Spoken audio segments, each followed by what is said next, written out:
बिस्मिल्लाहिर्रहमानिर्रहीम। आप देख रहे हैं स्कर्दू टीवी। मैं हूं मोहम्मद अली अंजुम। गिलगित बल्तिस्तान में अगर सेहत की सहूलियात की बात की जाए तो सेहत की सहूलियात का शदीद फकदान है, और इस फकदान को कम करने के लिए मारफी फाउंडेशन के ज़ेर एहतमाम गिलगित बल्तिस्तान के तमाम अजला में वक्तन फ़वक्तन मेडिकल कैंप्स का इनेकाद होता है। ख़ास तौर पर आज हम न्यूरो की बात करेंगे। बल्तिस्तान डिवीज़न में न्यूरो सर्जन्स ना होने के बराबर हैं, जिसके बायस वहाँ मरीज़ों को शदीद तकालीफ का सामना करना पड़ रहा है। इस वक्त मेरे साथ मेरी खुशबख्ती है, मेरे साथ मौजूद हैं डॉक्टर नसरुल्लाह साहब।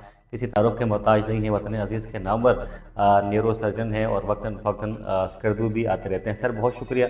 आपके तारुफ के लिए मेरे पास अल्फाज कम पड़ रहे हैं। बेहतर ये होगा कि आप अपना तारुफ कराएं, क्योंकि बल्तिस्तान वालों से आपकी आशनाई बहुत पुरानी है जी और हाँ। आप काफ़ी अरसे से बल्तिस्तान में खदमात सर अंजाम दे रहे हैं। कोई ज़्यादा तारफ़ की ज़रूरत नहीं है, क्योंकि मैं तो पिछले 14 साल से जा रहा हूँ, हर साल तकरीबन। और इस दफ़ा हमारा प्रोग्राम है, इंशाल्लाह साल में 2 दफ़ा जाएंगे, क्योंकि वहाँ अस्पताल तैयार हो गया। तो मैं न्यूरो फिजिशियन हूँ, और यहाँ बहुत सारे मरीज़ यहाँ भी आ जाते हैं मेरे पास, और मैं अक्सर देखता हूँ कि बड़े छोटे छोटे से मसले हैं जो वहाँ पे भी आसानी से हल हो सकते हैं। लेकिन वो बेचारे इतने दूर से आते हैं, इतने पैसे भी लगाते हैं, इतना टाइम भी लगाते हैं। तो अगर वहाँ ही उनको मशवरा अच्छा मिल जाए, दवाइयाँ तो वहाँ मिल जाती हैं सारी हमारे शोबे की, लेकिन डॉक्टर न्यूरो फिजिशियन वहाँ पे कोई नहीं है। तो वहाँ पे मसलन सर दर्द, मिर्गी के मरीज़ बहुत सारे आते हैं, इस किस्म के मरीज़ हैं। तो वहाँ इंशाल्लाह इस दफ़ा से हम साल में 2 दफ़ा करेंगे। एक दफ़ा हमारा इरादा है गर्मियों के शुरू में, अप्रैल के एंड या मई में जाएंगे, और फिर दूसरी तरफ जाएंगे इंशाल्लाह कोई सितंबर के महीने में दोबारा आएंगे। सही। तो सही। अब मैं शेर अली साहब ही चूँकि ये सारा प्रोग्राम करते हैं, तो इनसे मैं दरख्वास्त करूँगा कि क्योंकि अब आपका वहाँ अस्पताल एक बाकायदा बन गया है, तो आप बाकायदा फिक्स सेटिंग कर दें, ताकि हर किसी को पता हो कि कौन सी तारीख को आना है और कौन सी तारीख को जाना है, और ये पक्का हो जाए हर साल के लिए। साल में 2 दफ़ा मैं जा सकता हूँ, तो आप लेकिन दिन उसकी फ़िक्स कर दें, तो लोगों को भी आसानी हो जाएगी। हमें भी पहले से प्लान करेंगे कि हमें भी पता होगा कि फ़लाने साल में, इस साल के फ़लाने फ़लाने दिन हमने वहाँ जाना है। और लोगों को भी पता होगा कि अगर फॉलोअप के लिए दोबारा आना है, दोबारा दिखाना, तो उनको पता हो कि फ़लाँ तारीख पे डॉक्टर अवेलेबल होगा। तो इंशाल्लाह इस साल से हम साल में 2 दफ़ा का प्रोग्राम रखेंगे, और ये सही। प्रोग्राम फिर हम पक्का कर देंगे हमेशा के लिए। ये महीना भी फिक्स हो जाएगा और तारीख भी फिक्स हो जाएगी। ठीक। अच्छा सर, मुझे बताइएगा, न्यूरो के हवाले से हम वैसे कौन सी बीमारियां कॉमन होती हैं और इन बीमारियों से बचने के क्या तरीके हैं, देखें जी, और डॉक्टर के सबसे पास बर वक्त ज़्यादा जाना जो कितना ज़रूरी कॉमन है? है वो है सर दर्द, फालिज और मिर्गी। फालिज के मरीज़ अक्सर मेरे पास देर से आते हैं, और फालिज के इलाज बिल्कुल शुरू के चंद दिनों में ही होता है। 2-3 महीने पुराना फालिज हो जाए तो फिर पुराने फालिज को हम कुछ नहीं कर सकते, लेकिन आइंदा फालिज से बचने की दवाई दे देते हैं। लेकिन मिर्गी की जो बीमारी है, इसका इलाज तो तकरीबन हर वक्त ही हो सकता है, और सारे साल ही मरीज़ आते हैं। इसी तरह सर दर्द बड़ा कॉमन है वहाँ पे, और सर दर्द के लिए आपने बहुत सारे मरीज़ आते हैं, और उनका भी इलाज हो सकता है वहाँ पे इजीली। ये तो मेन 3 बीमारियाँ हैं। इसके अलावा बहुत सारी हैं, मसलन राशा की बीमारी है, हाथ पाँव बिलावजह हिलने की बीमारी है, घबराहट, परेशानी, बिलावजह उदास रहना, बिलावजह परेशान रहना, नींद ना आना, ये एक बीमारियाँ काफ़ी ज़्यादा हैं वहाँ पे भी। अलबत्ता छोटे बच्चों में एक वहाँ पे काफ़ी कॉमन बीमारी है, जिसको हम कहते हैं मेंटल रिटार्डेशन, यानी दिमागी तौर पे ये बच्चे, दिमाग इनका छोटा रह जाता है। उसके मरीज़ काफ़ी हमारे पास आते हैं। जब भी मैं जाता हूँ डेली 3-4-5 मरीज़ आते हैं, लेकिन बदकिस्मती से उसका इलाज कोई नहीं है। अगर कोई चीज़ अल्लाह ताला की तरफ से बनी ठीक नहीं है, शुरू से बनावट में फ़र्क रह गया, तो उसको हम नए सिरे से नहीं बना सकते। ठीक। तो बनावट में फ़र्क है, उसमें मैंने कुछ तजावीज़ दी थी कि हामलगी के दौरान, या बच्चों की पैदाइश के वक़्त, या और ऐसी कुछ दवाइयाँ, ये कुछ चीज़ें दे दें। मसलन आटे में अगर आप फोलिक एसिड मिला दें, तो मेंटल रिटार्डेशन काफ़ी कम हो जाती है। अच्छा। इस किस्म की कुछ तजावीज़ मैंने दी हैं, ज़ेर गौर हैं, कि लोगों की सेहत भी अच्छी हो जाएगी और मेंटल रिटार्डेशन भी कम हो जाएगी। ठीक। लेकिन बदकिस्मती से मेंटल रिटार्डेशन एक दफ़ा हो जाए, तो फिर उसका कोई हल नहीं है, वो फिर सब्र ही करना पड़ता है। सही। रोज़मर्रा ज़िंदगी में इस तरह की बीमारियों से बचने के लिए वैसे क्या एहतियाती तदाबीर अपनानी चाहिए? इसमें जी एहतियाती तदाबीर हमारे इस शोबे में ज़्यादा नहीं है। आपने सिर्फ ये करना है कि दवाई बाकायदगी से खानी है और डॉक्टर से मिलना है। ठीक। हाँ, जिनको ब्लड प्रेशर या शुगर है, वो उसकी दवाई बाकायदगी से खाएं। ब्लड प्रेशर और शुगर की दवाई बाकायदगी से खाएं। ठीक, तो जिसको साथ है, रखनी ज़रूरी है। क्योंकि फालिज की बड़ी वजह ब्लड प्रेशर और शुगर ही है। सबसे बड़ी वजह वहाँ जो आपके इलाके में है, शुगर वहाँ कम है, ब्लड प्रेशर बहुत ज़्यादा है। मेरे ख्याल में उसकी एक वजह यह है कि नमक लोग ज़्यादा खाते हैं, चाय में भी नमक डालते हैं, तो नमक डालने की वजह से ब्लड प्रेशर वहाँ काफ़ी ज़्यादा, और ब्लड प्रेशर की वजह से ही फालिज होता है। तो सही। एहतियात यही है कि ब्लड प्रेशर ठीक रखें ठीक, बस। ठीक। बहुत शुक्रिया डॉक्टर साहब, आपने हमें मौका दिया, वक्त दिया। इंशाल्लाह वहाँ भी इंशाल्लाह आपसे स्कर्दू में आपसे, मुलाकात होती जी जी रहेगी। बिल्कुल, बहुत शुक्रिया। डॉक्टर साहब हमारे साथ थे, और डॉक्टर साहब यकीनन बहुत बड़ा सरमाया है वतन अजीज़ का, और स्कर्दू के लोगों के लिए किसी नियामत से कम नहीं। इनकी आमद तो अनकरीब आप स्कर्दू आ रहे हैं, नेरो से मुताल्लिक़ जितने भी अमराज हैं, जितने भी मरीज़ हैं, वो राब्ते में रहें शेर अली शिगरी साहब के साथ, कुवैत मेडिकल कम्प्लेक्स के जो ज़िम्मेदारान हैं उनके साथ। इंशाल्लाह बहुत जल्द स्कर्दू में कैंप लगने वाला है। अगर दिल के अमराज की बात की जाए तो स्कर्दू में, गिलगित बल्तिस्तान में दिल के अमराज में मुतवातिर इजाफा हो रहा है, और साथ साथ सेहत के शोबे में बुनियादी सहूलियात की कमी के बाइस जो नादार मरीज़ हैं वो इलाज मुआलजे की सहूलत से महरूम भी रहते हैं। इस वक्त हमारे साथ मौजूद हैं प्रोफेसर सैयद नजम हैदर साहब।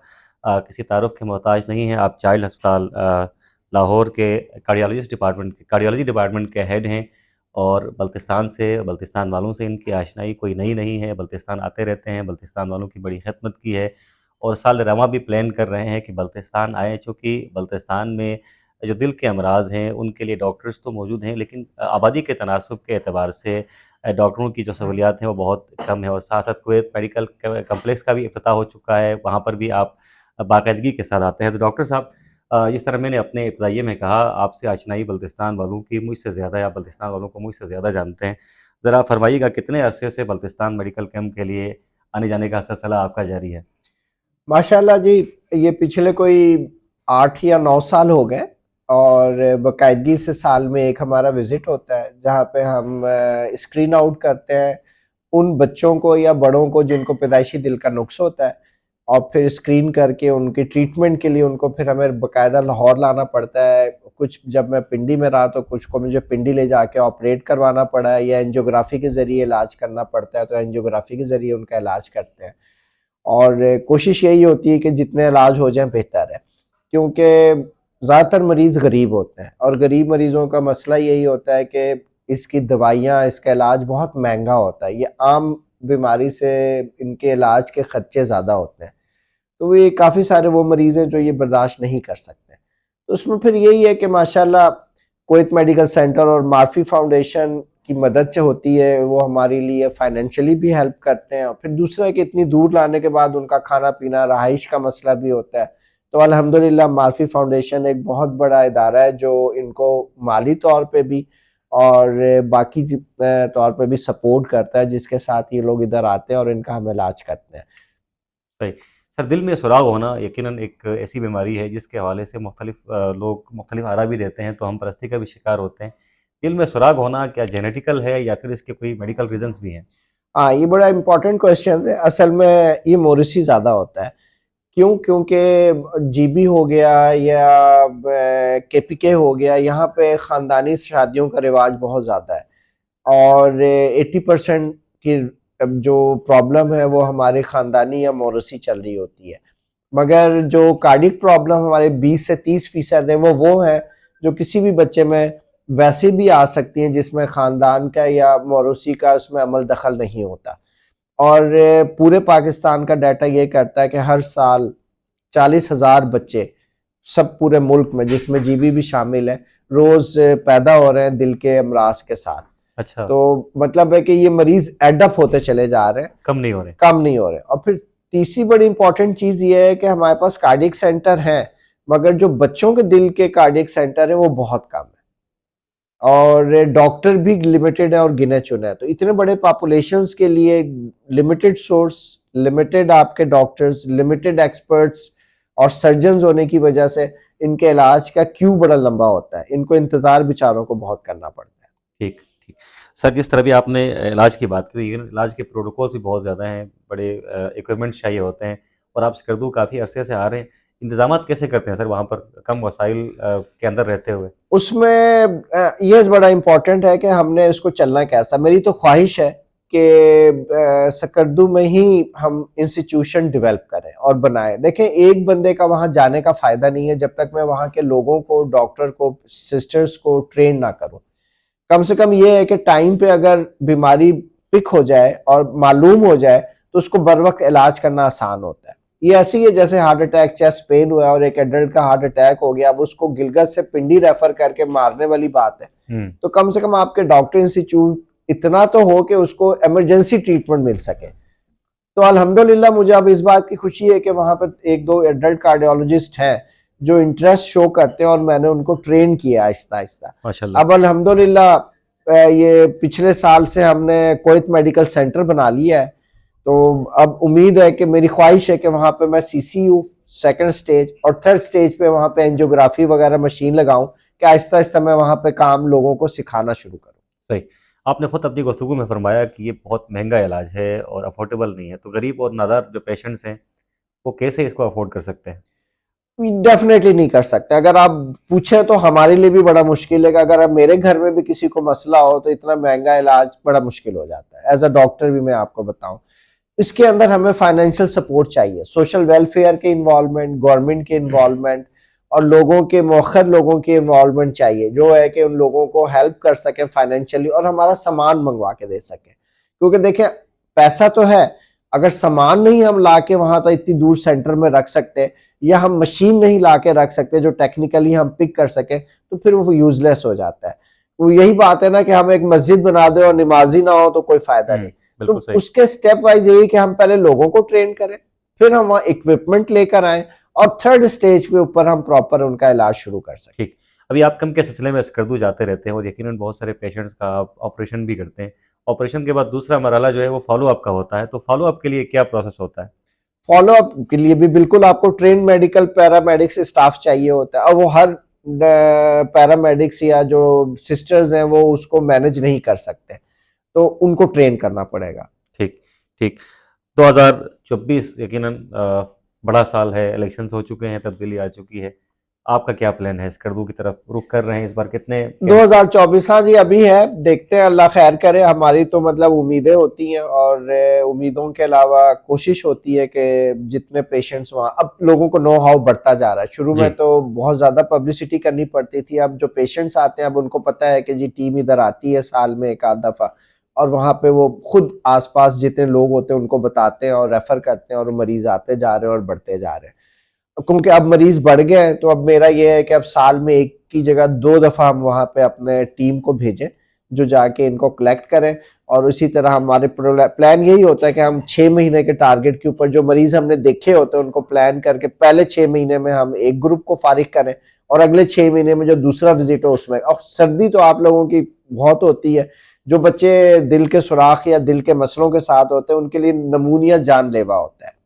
तो हमारी कोशिश होती है कि स्कर्दू में सर्दी शुरू होने से पहले उनका कोई ना कोई इलाज हम कर दें। सही। डॉक्टर साहब बहुत शुक्रिया, आपकी मसरूफियात बहुत ज़्यादा है, अपनी गुनागो मसरूफियात में से आपने वक्त निकाला। डॉक्टर साहब इंशाल्लाह 2026 में मेडिकल कैंप के सिलसिले में कुवैत मेडिकल कम्प्लेक्स तशरीफ़ ला रहे हैं, तो जितने भी अमराज ख़ास तौर पर जो दिल के अमराज के शिकार बच्चे हैं वो तैयार रहें। इंशाल्लाह वहाँ पर डॉक्टर साहब प्रॉपर चेकअप भी करेंगे और जैसे डॉक्टर साहब की कोशिश और ख्वाहिश है कि वहाँ हमारे जो डॉक्टर्स हैं उनको भी ट्रेन किया जाए, तो इंशाल्लाह कुवैत मेडिकल कम्प्लेक्स में बहुत जल्द आपको इलाज मुआवजे की बेहतरीन सहूलियात मैसर आएंगी। यकीनन जी प्लास्टिक सर्जरी के हवाले से भी गिलगित बल्तिस्तान में सहूलियात नाकाफ़ी हैं। मार्फी फाउंडेशन और कुवैत मेडिकल कम्प्लेक्स के ज़रिए एहतमाम गुज़िश्ता साल भी प्लास्टिक सर्जरी का कैम्प हुआ था, इस साल भी होने जा रहा है। ख़ास जो होंठ कटे बच्चे हैं या पैदाइशी तौर पर मुख्तलिफ अमराज के शिकार बच्चे हैं उनके लिए कैम्प किसी नेमत से कम नहीं। तो गुज़िश्ता कई सालों से बल्तिस्तान आ रहे हैं। प्रोफेसर मुआज़म नज़ीर तारड़ साहब, आप साबिक़ एग्ज़ेक्टिव हैं बरन सेंटर जिना अस्पताल लाहौर के, तो इनसे इस हवाले से बात करते हैं। पहले तो बहुत शुक्रिया, आपने वक्त दिया हमें, आपकी गुनागो मसरूफियात हैं। सर अमूमन आप बल्तिस्तान आते रहते हैं मेडिकल कैंप्स के लिए और प्लास्टिक सर्जरी के हवाले से अगर बात की जाए तो ये बड़ा महंगा इलाज भी है और बल्तिस्तान जैसे रफ्तादा इलाके के लिए ये मुश्किल भी है। हर साल आप वहाँ पर आते हैं, सर ज़रा हिस्ट्री बताइएगा कितने सालों से आ रहे हैं और कौन से अमराज प्लास्टिक सर्जरी से रिलेटेड जो है आपने कॉमन देखे वहाँ पर?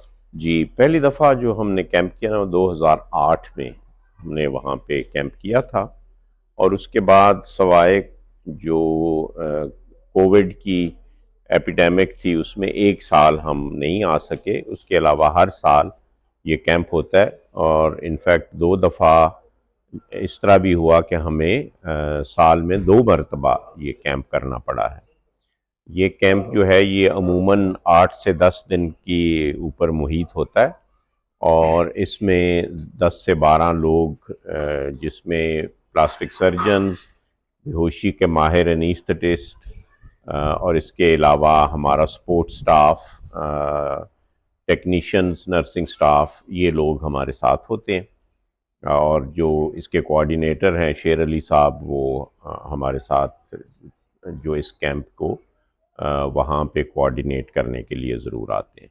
जो चीज़ें हम वहाँ पे करते हैं उनमें ज़्यादा, शुरू में तो हम जो क्लेफ्ट लिप एंड पैलेट था उसके लिए ज़्यादा वहाँ पे काम कर रहे थे। बेसिकली ये एक पैदाइशी तौर पे नक्स है कि बच्चा पैदा होते ही होंठ जो है वो कटा होता है या तालू कटा होता है, इसे क्लेफ्ट लिप एंड पैलेट कहते हैं। तो ये बल्तिस्तान में हमने नोट किया कि इसकी शरह बहुत ज़्यादा थी और हमें काफ़ी शुरू में काफ़ी बड़ी तादाद में छोटे बच्चों के ये ऑपरेशन करने पड़े। कुछ वहाँ पे ऐसे भी मरीज़ आए कि जो जिनके बच्चे हो चुके थे और वो अभी तक वो उनका किसी ने ये रिपेयर नहीं किया हुआ था। तो कई ऐसे भी मौक़े आए कि हमें माँ और बच्चे दोनों का ऑपरेशन करना पड़ा वहाँ पे। अब जूँ हमारा वहाँ पे एक्सपीरियंस बढ़ा तो वी रियलाइज कि वहाँ पे जो जले हुए बच्चे और जले हुए जो एडल्ट हैं उनकी भी काफ़ी बड़ी तादाद है, जो कि जलने के बाद जो हीलिंग होती है उसमें हाथ और पाँव का जुड़ जाना, चेहरे का ख़राब हो जाना, ये चीज़ें बहुत कॉमन थी। तो उसके लिए फिर हमने साथ वो भी उसको ऐड किया। उसके अलावा कुछ जिल्द के ऐसे मसाइल के जिनके लिए सर्जरी के ज़रिए उनको हल करने की ज़रूरत है, वो भी आहिस्ता आहिस्ता उसमें ऐड होते गए। फिर प्लास्टिक सर्जरी के शोबे में जो एक और चीज़ है कि जो हाथ की, ख़ास तौर पे हाथ की या चेहरे की जो ज़ख़म है उसके बाद उसमें जो नकाइस या उसमें जो स्कार बन जाते हैं उनको ठीक करना, तो ये काम भी अब हम रेगुलरली इन कैंप्स में कर रहे हैं। तो इस तरीके से जो काफ़ी जो हमारा स्कोप है वो हर साल पहले से बढ़ जाता है और काम की नौइयत जो है वो दिन ब दिन ज़्यादा पेचीदा हो रही।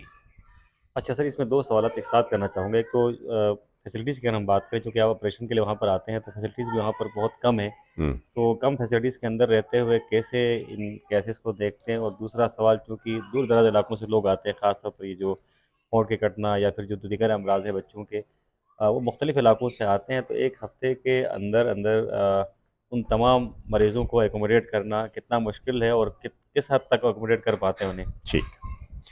पहले सवाल का जवाब कि चूँकि काफ़ी पेचीदा काम है तो उसके लिए क्या सारी सहूलतें मौजूद हैं।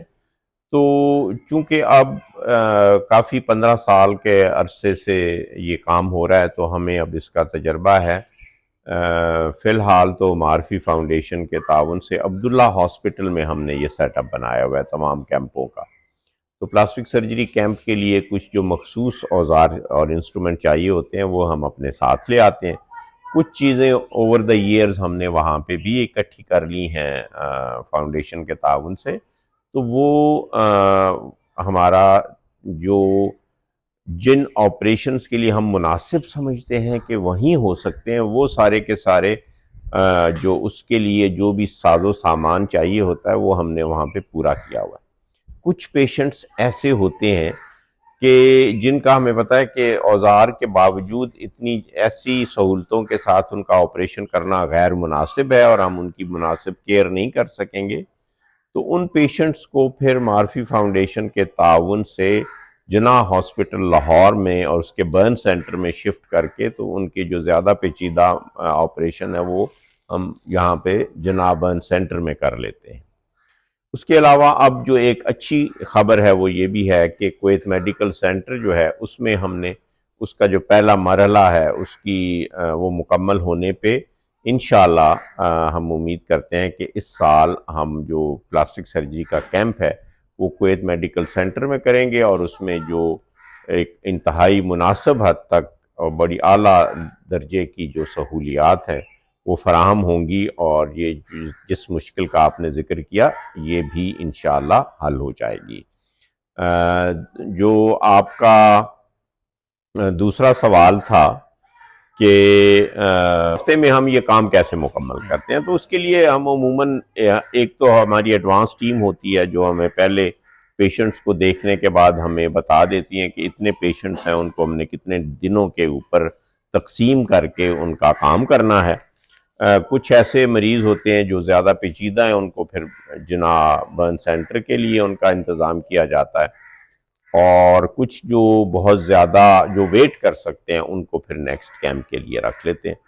और अमूमन एक हमारे जो कैंप है उसमें एवरेज 100 से लेके 140 तक ऑपरेशन किए जाते हैं, क्योंकि हम नंबर ऑफ़ टेबल ज़्यादा चलाते हैं। बैक वक्त 3 ऑपरेशन टेबल चला रहे होते हैं, और अब हम सर्जन्स की जो तादाद है वो भी काफ़ी हद तक अच्छी होती है कि जिसके साथ हम ये सारा काम जो है ये मुकम्मल कर सकते हैं। अब यह है कि देखें, प्लास्टिक सर्जरी के ऑपरेशन बड़े तवील और बड़े पेचीदा होते हैं।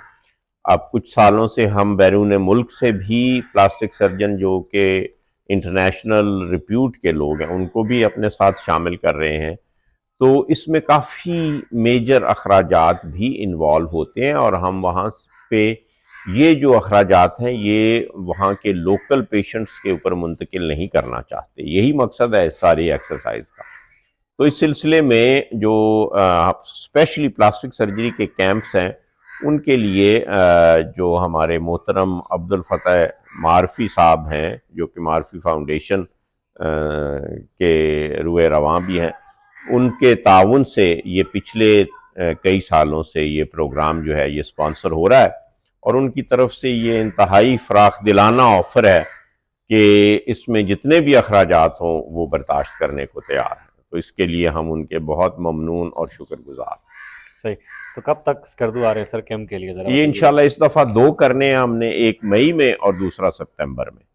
तो इंशाल्लाह काफ़ी तादाद में इस दफ़ा काम होगा, और मुझे इस दफ़ा 3 इंटरनेशनल सर्जन जो है ना, एक बरतानिया से, एक अबू धाबी से, वो बेसिकली बरतानवी सर्जन है लेकिन अबू धाबी में वो प्लास्टिक सर्जरी के हेड हैं उनके एक बहुत बड़े अस्पताल के वो, और एक इस्तांबुल से तुर्की के प्लास्टिक सर्जन है मेरे दोस्त।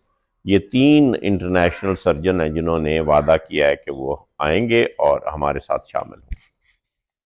Thank you sir, thank you. अच्छा शेर अली भाई बताइएगा, मारफी फाउंडेशन कब से मरीजों को लाहौर में इलाज की सहूलियात फराहम कर रही है, और मेडिकल कैंप का आगाज़ कब से हुआ? जी शुक्रिया शुक्रिया स्कर्दू टीवी और अंजुम साहब, आप हमेशा हमारे मारफी फाउंडेशन के प्रोग्राम्स को हाईलाइट करते रहते हैं। मारफी फाउंडेशन गुज़श्ता 28 सालों से बल्तिस्तान के मरीज़ों को लाहौर में इलाज की सहूलियात फराहम कर रही है। हमने 1996 में यहाँ पे लोगों का इलाज शुरू किया था, और अब ये जबकि मेडिकल कैंप्स हमने 2000 में शुरू किया था बल्तिस्तान में। भाई हर साल चूँकि मारफी फाउंडेशन के ज़रिए तमाम कैंप्स होते हैं और बड़ी तादाद में लोग उन कैंप से मुस्तफ़ीद होते हैं, साल 2024 में किन किन शोबों के हवाले से कैंप्स होंगे और किन किन डॉक्टरों की शिरकत जो है मुतवक्को है? इंशाल्लाह इस साल कुवैत मेडिकल कॉम्प्लेक्स में 13 कैंप्स होंगे, जिसमें 2 प्लास्टिक सर्जरी के कैंप हैं, 2 ENT के कैंप हैं, और urology camp, neurology, skin, gynae, general surgery के कैंप्स होंगे इंशाल्लाह।